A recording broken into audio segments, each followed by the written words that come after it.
Hello everyone, welcome back to my channel. In today's video, we are going to learn adverb clauses, one of the most important and interesting topics in English grammar. An adverb clause tell us when, where, why, how, to what extent or under what condition an action happens. If you want to make your sentence more meaningful, accurate, and impressive, then understanding adverb clause is a must. So stay with us till the end because this lesson will make grammar easy and clear for you. In last class, we had already completed our noun clause and adjective clause, and today we are moving on to our adverb clause. जैसे कि आप देख सकते हैं यहाँ पे definition में ही लिखा हुआ है a clause that works like an adverb and tells time reason condition purpose result concession. अब हमें ये पता होना चाहिए कि एडवर्ब क्लॉज को बेसिकली हम एडवर्ब को क्या बोलते हैं. सबसे पहले तो हमें पता होना चाहिए कि एडवर्ब को हम हिंदी में क्रिया विशेषण कहते हैं. यहाँ पे ये बता रहा है कि ऐसा क्लॉज जो कि एडवर्ब की तरह काम करता है और हमें किसी particular time reason condition purpose result या कंसेशन के बारे में बताता है. तो हमें ये पता होना चाहिए कि ये कितने प्रकार के हैं. तो ये सारी चीज़ें जो यहाँ पे लिखी हुई हैं, इतने टाइप्स ऑफ एडवर्ब होते हैं, एडवर्ब क्लॉज होते हैं और इनको हम कैसे सेंटेंसेस में यूज़ करते हैं, आज हम इसको पढ़ते हैं. तो स्टार्ट करते हैं सबसे पहले एडवर्ब क्लॉज ऑफ टाइम से. जैसे कि adverb clause is a dependent clause that functions like an adverb telling when the main action happens. ये बताता है, एक तो सबसे पहली बात है ये डिपेंडेंट क्लॉज होता है जैसे कि मैंने कहा, और कैसा फंक्शन करता है, एडवर्ब के जैसे फंक्शन करता है और ये बताता है कि जो मेन एक्शन है वो कब हुआ.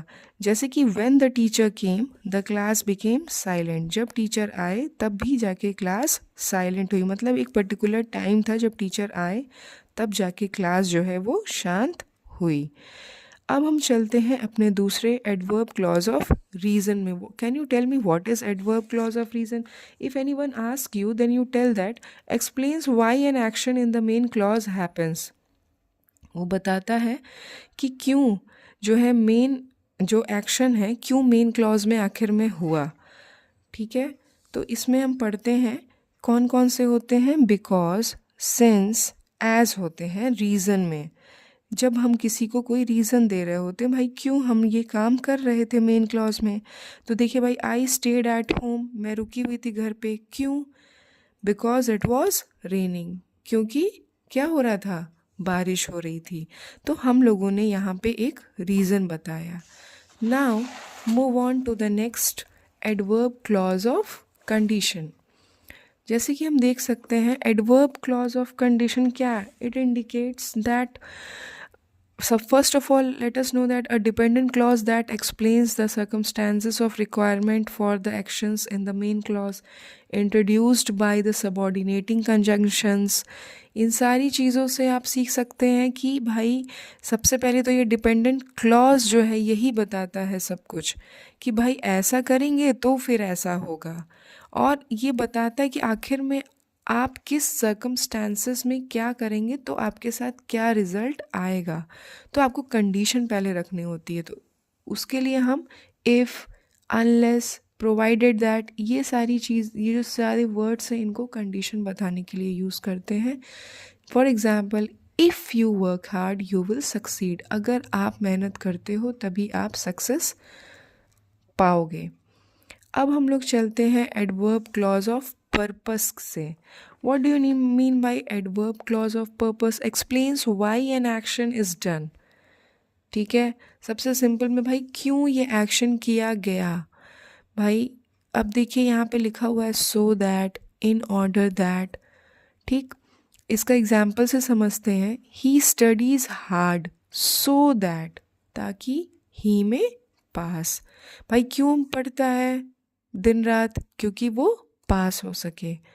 अब हम चलते हैं एडवर्ब क्लॉज ऑफ रिजल्ट पे. Adverb clause of result is a dependent clause. सबसे पहले आप जान लीजिए कि it is a dependent clause that explains the outcome और effect of action in the main clause. भाई वो बताता है कि भाई मेन क्लॉज के जो इफ़ेक्ट है वो क्या होगा। तो एग्जाम्पल में आप देख सकते हैं, पहले तो क्या क्या यूज़ होता है, ऐसा लिखा होता है सेंटेंस में, तो आप एटलीस्ट एरर भी फाइंड कर सकते हैं। So that, such, that, he is so weak that he can not walk. ठीक है, यहाँ पे देखिए सो भी है और यहाँ पे दैट भी है। भाई वो इतना ज़्यादा कमज़ोर है कि वो चल भी नहीं सकता है। तो ये रिज़ल्ट है, क्यों? वो इतना ज़्यादा कमज़ोर है इसलिए वो चल नहीं सकता है। अब हम चलते हैं अपने next adverb clause of concession की तरफ। Adverb clause of concession introduces a contrast और an unexpected result, showing that something happens despite another fact usually। देखिए जैसे हम ये बताते हैं कि भाई कोई एक्शन जो है कैसे होता है कि भाई अनएक्सपेक्टेड रिजल्ट होते हैं इसके, और कोई चीज़ होता है कोई और फैक्ट होने के बावजूद भी। ठीक है, जब भी हमें ये पता होता है कि भाई ये सर्कमस्टेंसेस हैं, उसके बाद भी कोई इंसान या कोई व्यक्ति या कोई घटना ऐसी हुई, तब हम उसके लिए एडवर्ब क्लॉज ऑफ कंसेशन का यूज़ कर सकते हैं। जैसे यहाँ पे क्या क्या यूज़ करेंगे कंसेशन को शो करने के लिए? ऑल्दो, दो, इवन दो। तो यहाँ पे एग्जाम्पल देखिए, although he is poor he is honest. वो भले ही बहुत ही पुअर है बट क्या है वो? He is honest. अब हमें दो चार बातें और अच्छे से याद कर लेनी चाहिए कि भाई सबसे जो एग्ज़ाम के टिप्स हैं वो ये हैं सामने आपके, आप जिसको अपने मन में रखें। सबसे पहली बात तो है कि आइडेंटिफाई द वर्ब फर्स्ट। कोई भी सेंटेंस में आपको आइडेंटिफाई करना है कि वर्ब क्या है। फिर उसके बाद check dependency on main clause. सबसे पहले हम अभी लास्ट क्लास में ही मेन क्लॉज और सबऑर्डिनेट क्लॉज क्या होते हैं इसको मैंने एक्सप्लेन किया है, आप जाके देख सकते हैं इसके जस्ट प्रीवियस वीडियो में। और हमको सबसे पहले तो सेंटेंस में वर्ब क्या होता है ये आइडेंटिफाई करना है। फिर ये पता है कि भाई मेन क्लॉज पे क्या डिपेंडेंट है, क्या कौन सी बातें डिपेंड कर रही हैं। फिर उसके बाद हमको देखना है कि लुक एट द फंक्शन। फिर हमें फंक्शन देखना है कि किसका कौन सा फंक्शन हो रहा है, नाउन कौन सा फंक्शन कर रहा है, या फिर एडजेक्टिव फंक्शन कर रहा है, या फिर एडवर्ब फंक्शन कर रहा है, इसका हमको ध्यान देना है। और relative words usually are adjective clause. ये हमें पता होना चाहिए कि जो रिलेटिव वर्ड्स होते हैं वो ऑलमोस्ट एडजेक्टिव क्लॉज के होते हैं। तो ये जो मेन चार बातें हैं ये जो लोग पता कर लेंगे या जो लोग जान जाएंगे उनके लिए काफ़ी इजी हो जाएगा। So this was our complete discussion on adverb clauses. We learned what an adverb clause is, how it works in a sentence, and how it expresses time, reason, condition, purpose, result, and concession. If you understand adverb clause properly, your sentence formation becomes clearer, stronger, and more grammatically correct. Practice these clauses daily because grammar becomes easy only through practice. If this video helped you, don't forget to like, share, and subscribe to the channel. Thank you for watching and see you in the next lesson.